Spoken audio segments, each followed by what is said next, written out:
Dans la dernière vidéo, je vous avais promis la fabrication d'un dressing, et ben je vous retrouve avec un toit. Hello les amis, aujourd'hui on va travailler là-bas, j'espère que je vise correctement. On refait le toit de cet ancien poulailler, ce qui peut sembler pas vraiment prioritaire, mais quand même, ça nous sera bien utile pour ranger nos meubles de jardin, les petits trucs qui traînent à droite à gauche, au sec, et sans encombrer la petite maison, ou l'espace à l'arrière qui, comme vous le savez, a quelques problèmes d'humidité. Bon, là je me suis assise, je vais avoir les fesses trempées toute la matinée. Alors j'avais déjà commencé en fait à la fin de l'été à ranger un peu cet espace, parce qu'on avait commencé à accumuler pas mal de choses. Donc je vous laisse avec ces images en attendant que le jour se lève un peu, parce que là c'est très brumeux.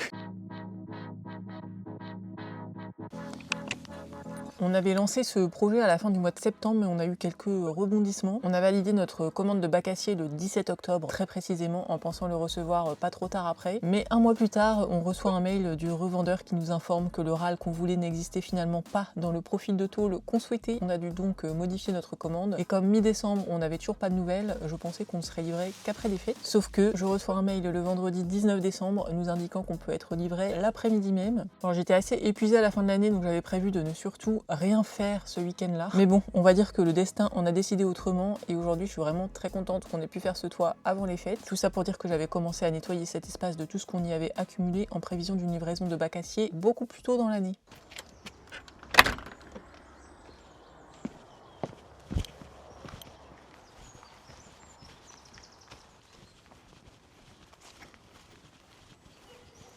J'ai plutôt bien avancé hier. Là, je pense que vous êtes à contre-jour, mais vous verrez mieux au fur et à mesure que le soleil va tourner. Zone 1, c'est bon. Zone 2, en fait, il y a des fenêtres hyper lourdes, donc ça, il faudra qu'on les bouge avec William, mais comme ça me permettra de faire là. Zone 3, on est plutôt pas mal. Bon, il reste une bâche, etc. Mais en fait, c'est pris sous les chevrons, là. Donc en fait, je pense que je vais me faire une petite motive et bouger tous ces vieux chevrons qu'on avait stockés là.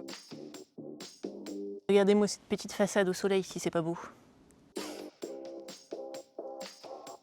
J'ai une lessive à pendre. Vous aurez donc mon linge dans le champ jusqu'à la fin de ce nettoyage, je pense.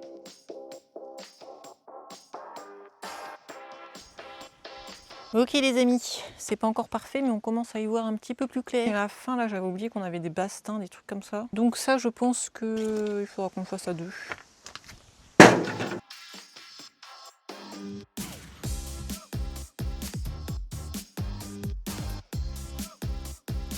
Déjà une bonne chose de faite, je vais laisser sécher de toute façon les zones les plus humides et puis je viendrai renlever au fur et à mesure. Il a quand même ce petit Yuka, il faut que je vous raconte son histoire. Lui, on l'avait acheté chez Ikea quand on habitait à Paris pour notre appartement. On l'a déménagé, au début il était dans la maison mais bon ça nous a vite gêné donc on l'a mis ici. Ça va faire 5 ans. Ça va faire 5 ans qu'il est là. Donc je pense que bon c'est pas forcément la plante que je préfère mais on lui trouvera peut-être quand même une petite place dans le jardin.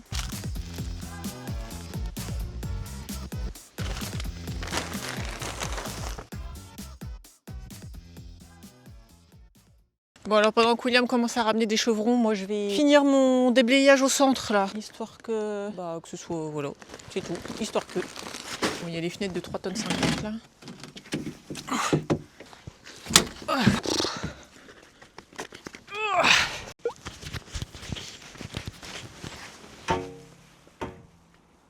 On a un petit flex ici. Il faut qu'on remonte. C'est parce que les pieds là, il y a la structure comme ça. Bon, là qui paraît assez pourritos, mais c'est juste parce que c'est mouillé. Puis je rappelle que c'était un abri de jardin, donc l'enjeu n'est pas énorme. Les anciens proprios, ils les avaient posés sur des pierres. Les petites pierres qu'on voit à côté là, c'était pour rehausser les pieds. Bah là-bas on en voit un. Vous voyez là-bas au fond. Il faut qu'on rehausse ces pieds pour rectifier le côté banané là. Et on va faire ça avec nos chutes de lambourde en chêne. Donc ça fait 89, divisé par 4, ça fait combien? Là, on était un peu pris par le temps parce que la météo annonçait une seule journée sans pluie. On a donc mis des pieds temporaires pour rehausser, mais je viendrai remaçonner des pieds propres au printemps. Non, la pierre elle est trop petite.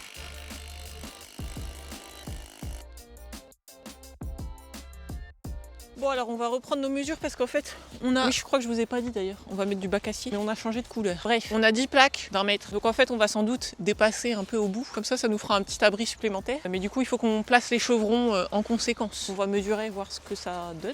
Voilà, bon on fait dépasser un tout petit peu mais c'est toujours ça de gagner. On a pas mal hésité entre positionner le chevron à la verticale sur sa tranche ou à plat et on est parti sur cette dernière option car on s'est dit que en fait ça créerait moins d'écart avec le haut des murs et donc moins de prise au vent. Sauf que vous verrez après que c'était une erreur. C'est les petits clous comme ça que j'enlève. C'était sur les vieux chevrons. On va mettre une première plaque, on va faire un premier essai pour voir si ça va. C'est moins épais que ce qu'on avait... Oui, normalement c'est moins épais, ouais.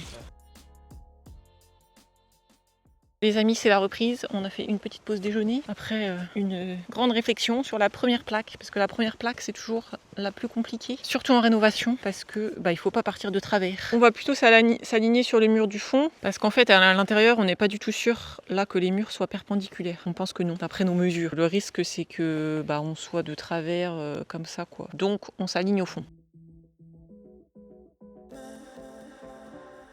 Bon alors moi les amis, je vais préparer les vis avec les petites rondelles d'étanchéité. Ce sont les vis de notre toiture principale, donc elles sont gris foncé là. Enfin, c'est un gris un peu bleuté. En fait il nous en reste plein de la toiture. Du coup on s'est dit qu'on allait faire avec celle-là pour ce petit abri de jardin. Je viendrai les peindre en blanc, parce que j'ai de la peinture anti-rouille blanche, donc comme ça, ça se verra plus. On est parti sur du bac acier gris clair parce qu'on a déjà beaucoup de toitures en bac acier foncé. On s'est dit que ça ferait peut-être beaucoup. Et puis quand on a acheté la maison, c'était un toit en tôle amianté, donc quelque part on garde la même couleur. À chaque étape, on a une petite difficulté. Là, il faut qu'on casse ce petit bout de ciment parce que ça fait remonter la tôle. Mais pas très beau. Et en plus, ça décale.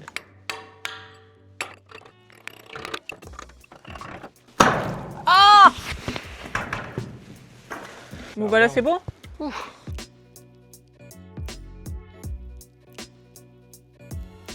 Et voilà pourquoi c'était une erreur de positionner les chevrons à plat. En fait, les vis sont plus longues et traversent le chevron. Alors on s'en est rendu compte après la pose de la première tôle. On s'est donc dit qu'on allait tout dévisser et les remettre dans l'autre sens. Sauf que on n'a pas réussi à dévisser. Le chêne est trop dense. Donc pour le moment, on pense venir passer un coup de meuleuse sur la pointe de chaque vis qui dépasse pour éviter de s'ouvrir le crâne en passant en dessous. Mais bon, si vous avez une meilleure idée que la meuleuse, n'hésitez pas.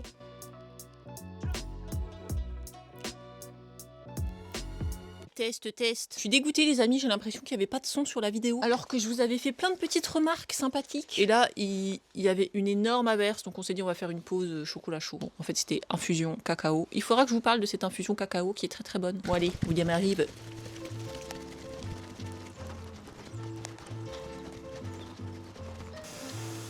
Ouf.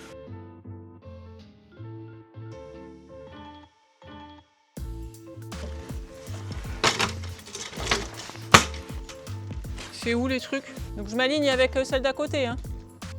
Sur notre toiture principale, on a des tôles avec des ondes arrondies. On avait donc pris l'habitude de taper avec un poinçon avant de visser pour éviter que la vis ne rippe. Bon, on a assez vite perdu le poinçon, mais du coup maintenant on tape sur la vis. Bon alors par contre, il n'y a clairement pas besoin de taper autant. Comme vous l'aurez compris au début de la vidéo, on a dû changer de profil de tôle pour pouvoir les avoir dans cette couleur. Donc là, c'est des ondes classiques, plates. Et d'ailleurs, pour revenir sur la couleur, on est parti sur ce gris clair parce qu'on trouve que ça donne aussi un petit esprit maison suédoise qui nous plaît bien.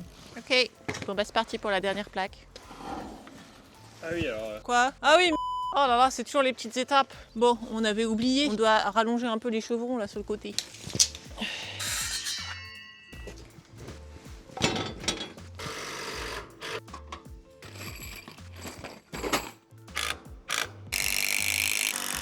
Ok Zen.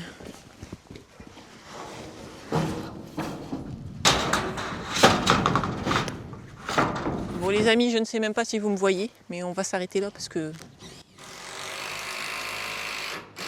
on ne voit de toute façon plus rien. On a globalement fixé la dernière plaque et puis demain matin, quand le temps le permettra, on viendra terminer. C'est fou à quel point on voit toujours mieux sur la caméra.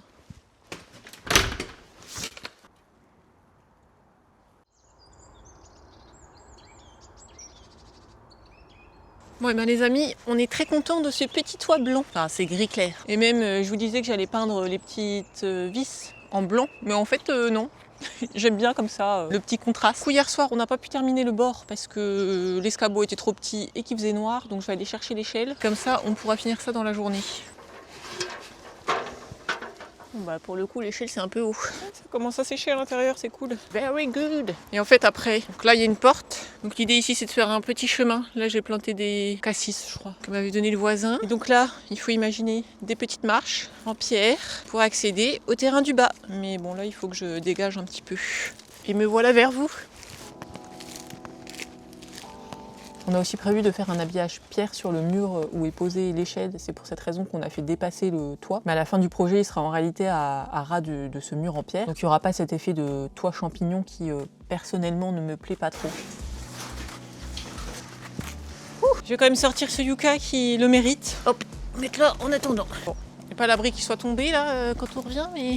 Bon bah les amis, j'espère que vous arrivez à vous projeter sur le futur de ce bâtiment parce que clairement là avec tout le bazar c'est encore un peu compliqué. Ce bâtiment n'est pour le moment pas très beau mais ne vous inquiétez pas, j'ai plein de projets pour lui. Déjà, pour rester dans cet esprit cabane suédoise, je voudrais refaire la porte et la peindre dans une petite couleur sympathique. Bon, je ne sais pas encore laquelle donc vous pouvez me soumettre vos idées. Sur le mur enduit on fera un habillage pierre et puis sur l'avant on fera un mur de fenêtres qu'on a déjà d'ailleurs, c'est celle qu'on stocke justement dans cet ancien poulailler. J'ajouterai bien sûr un petit muret de pierre le long de la dalle puisque vous savez que j'adore faire des murets et puis plein de plantations pour ajouter une petite touche bucolique. Là tout de suite il fait vraiment très très froid, le vent est glacial donc on ne va pas faire ça tout de suite à mon avis. Maintenant que c'est au sec on va attendre qu'il refasse un peu plus chaud mais ça va être bien.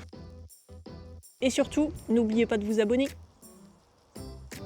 Allez donc il y a du boulot ici. Je pense qu'on va très vite se retrouver dans une petite vidéo au jardin. Est-ce que ça vous plairait une petite vidéo au jardin? Vous me dites hein.